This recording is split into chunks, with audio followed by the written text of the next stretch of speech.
Oh, that's right. DM and the PM, baby.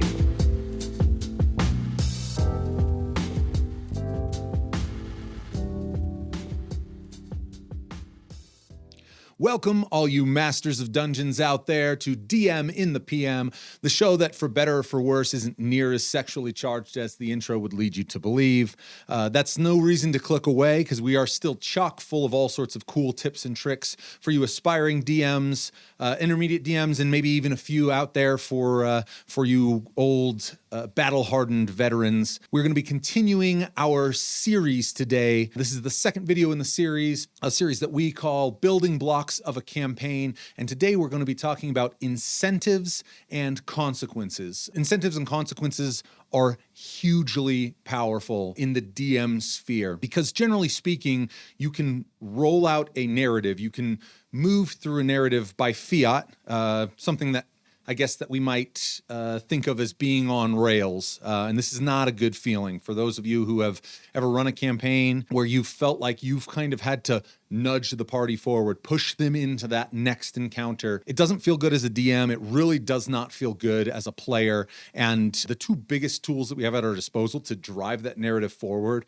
while still giving our players complete autonomy in the world that we have built are incentive and consequence. And I want to talk about these as two very different concepts, even though they can really serve the same purpose in driving a narrative forward. And that's what really makes it powerful. So let's start by talking a little bit about incentives, because quite frankly, I think certainly your players will agree, incentives are the preferable means by which we move through our narrative, incentivizing our players to interact with the world in ways that we can kind of prepare for, and in ways that, again, desirably and in an engaging manner, drive that narrative, the overarching story forward as you work through your campaign. Incentives can come in really all shapes and sizes, and they can come in a variety of scales. Scale is something that we're going to be talking about a fair bit throughout this series. And whereas in our motivation, we were kind of talking about scale relative to the scope with which you were viewing a given scenario, with incentives and consequences, we really are talking about kind of the weight of that incentive, the weight of that consequence. So let's talk about incentives relative to kind of the different player types and the different characters that are sitting at your table, because understanding these, and we touched on this in the first episode on motivation, understanding your players and your characters' motivations really is going to be critical in creating incentives that will drive those characters forward. A great example of this would be a player at your table who is perhaps kind of a dungeon grinder. What they really get out of the experience is they like slaughtering monsters. They like collecting that loot. They like getting that XP. They like leveling up so they can buy better gear, become more powerful, and kill stronger monsters and do it all over again. Now, they may get a fair bit more out of the overall D&D experience than that, but I'm sure you've all sat down at some point, or perhaps I'm even speaking to some players out there who go, yeah, that kind of sounds like me. And I can almost guarantee that as a DM, the things that are going to incentivize players like this are going to exist in that sphere. We want to utilize incentives that have high rewards for their actions. When we're talking in-game equipment, artifacts, gold. In some cases, the fight itself could be the incentive. The whispers of a fabled beast that no one has ever been able to bring down. That could be an excellent trophy on this monster hunter's wall. So that's one way that we can incentivize players through the world. Conversely, a player who, let's say, is far more interested in kind of the social aspect of the game, they're very invested in the relationships that their character has developed. While they may also enjoy killing monsters, collecting loot, you may find that motivating these players or incentivizing these players is better done through narrative hooks, through opportunities to rekindle those relationships that existed in their backstory. So really getting in tune with what it is your players want out of the game is going to pay dividends in terms of creating these incentives throughout the world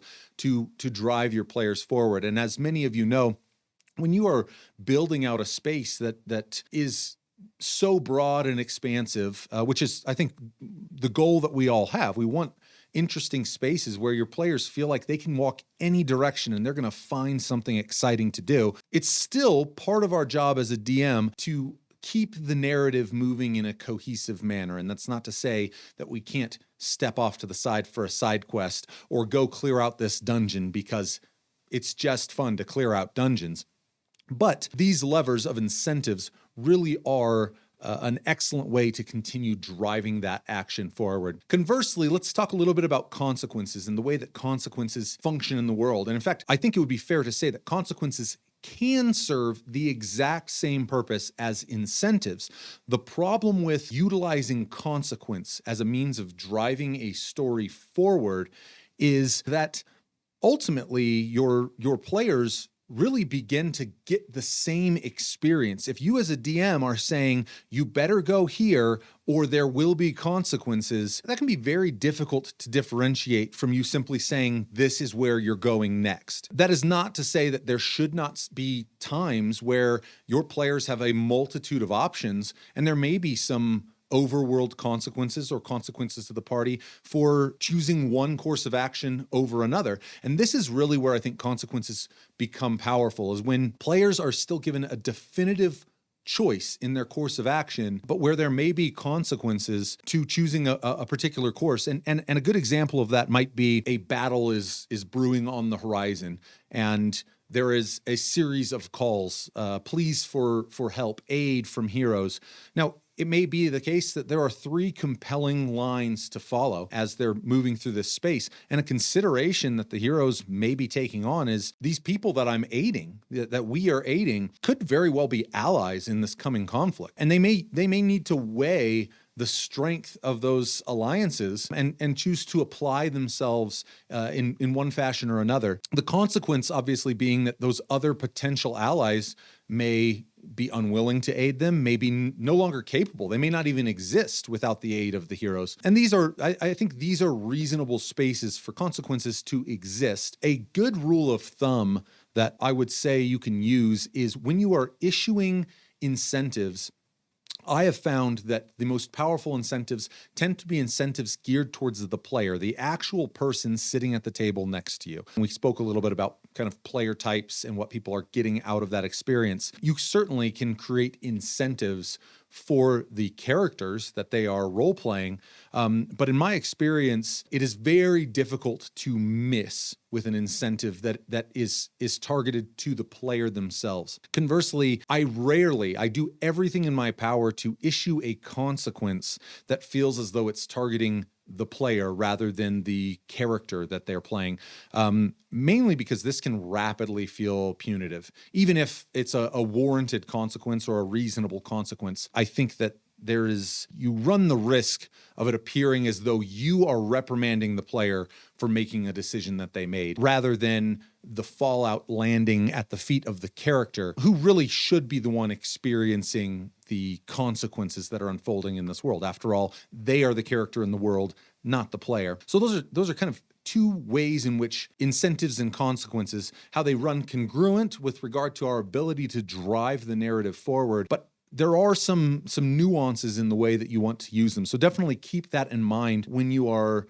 starting to add these incentives and consequences throughout the course of your campaign or your module. Scale is an important consideration, and I know we touched on that, but let's talk about it a little more specifically, because scale of reward certainly can be grand. I mean, you can find kind of mythic artifacts that could be world-changing for these players. You can find equipment that might define the massive sums of gold should they clear out a treasure room that was fiercely guarded by a dragon. So there's definitely opportunity for scalability and rewards. Sometimes it's simply a smile and a grateful gesture from a townsperson, and that's the extent of the reward. I can say that you really want to strive to allow the reward to justify the action that was necessary. If you are laying out an incentive that is going to drag the party halfway across the continent and then fighting through bad guys down deep beneath the twisting labyrinth beneath some ancient keep, if they get there and their reward is a smile and a well wish from one of the nearby villagers, that's not going to feel great. So scaling is really important when you are talking about incentives. You definitely want your players to walk away from having followed those incentives, because that really is the goal. We're creating an incentive. We want them as DMs to follow that because it allows us to progress the broader narrative. And positive reinforcement in this space cannot be overstated. If there's something that you've asked of your players by way of floating incentives out and they have followed that and really rewarded you as a DM by continuing forth kind of down the path that you had urged them down with this incentive structure, do not give them a reason to sneer at your next incentive. Give them every reason to go, wow, we just did that, and look at what we reaped for our efforts. The sky's the limit. Every DM, I think, has their own way of structuring reward systems, and maybe there's a conversation to be had independent specifically on rewards. But that's just to say, scale your incentives appropriately with the effort that the party has put in to following that lead. Scaling your consequences can be a little bit of a different animal in that when you're scaling incentives, it really would be difficult to conceive of something you could provide your party that simply ends the game. There are very powerful magic items that could be difficult to work around moving forward as a DM and handle with care, all you dungeon masters out there. But on the consequence side, it is very reasonable to think of a consequence that might involve the death of a player, a consequence that might involve a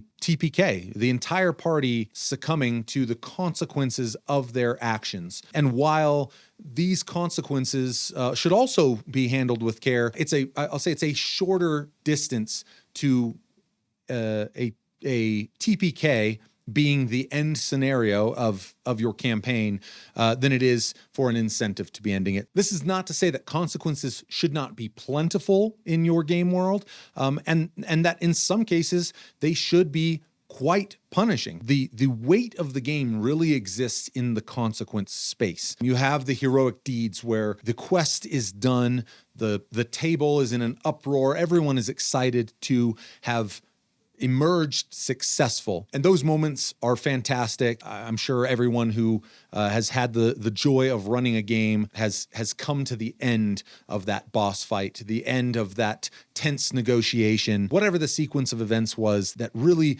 the party breathes that sigh of relief. We did it. We were victorious. Conversely, consequences with regard to scaling, I would urge everyone to think carefully as they are assigning consequences in their world. Not because you can be too heavy-handed with consequences, which you can, but I think in my experience, it's oftentimes that as a DM, we can pull our punches a little bit with regard to the consequences that are ensuing from player actions. And this is not to say that every misstep that the party makes should result in a player's death or a TPK. Finding the balance of consequences. And I think that the barometer for consequence balance in your world really comes down to what the tone, what the feel at the table is. When the players are in the shit, when they are in a tense negotiation, when they are fighting a tough battle, if there isn't a sense of tension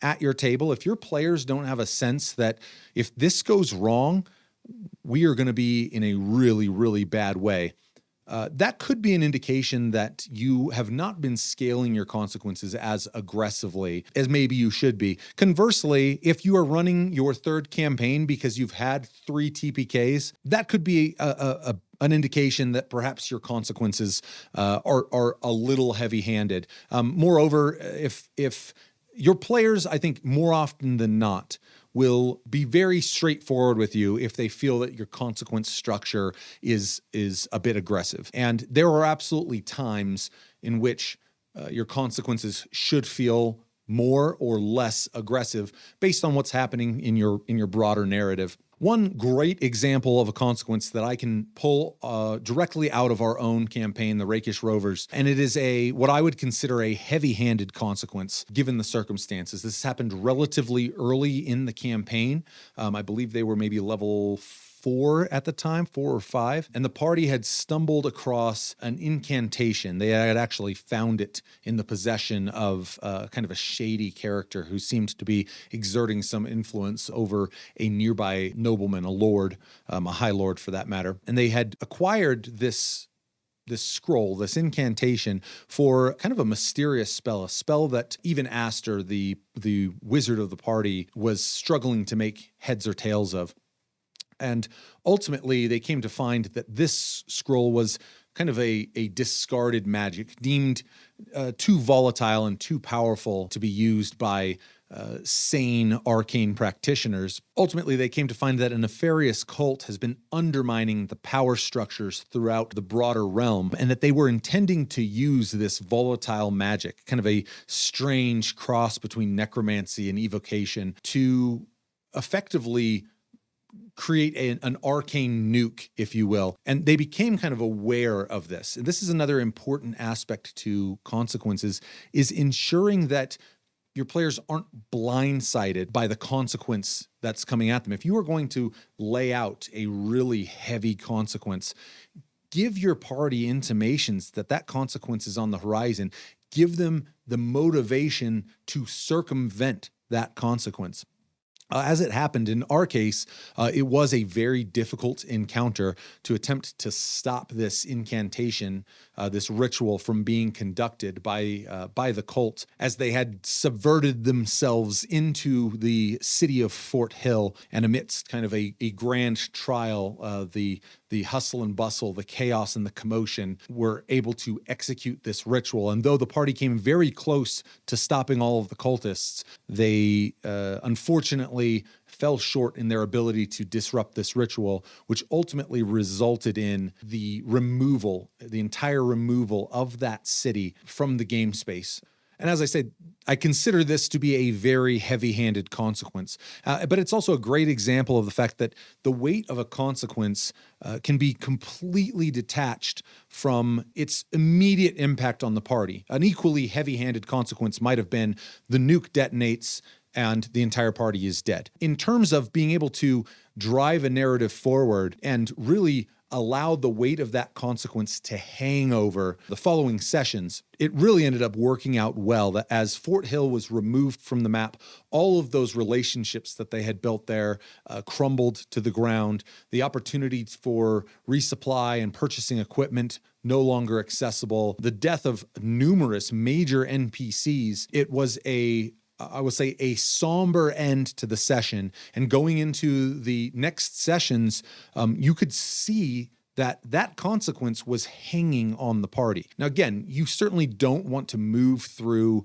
session after session of your party feeling like they've got a monkey on their back, that at every turn, there's more just hanging on them. But certainly there are times in campaigns where your party should know failure. They should understand the weight of failure. And that really lends itself to contrast against those awesome moments when they find success. And that push and pull between the successes and the failures in the campaign ties in really well to our next episode, which is going to be contrast. And we're not going to go too deep into it because we're going to jump into that for our next episode. But be thinking a little bit about the ways in which the successes and the failures, the incentives and the consequences, the way that these things really heighten the experience of the other. If a campaign is full of nothing but success, those successes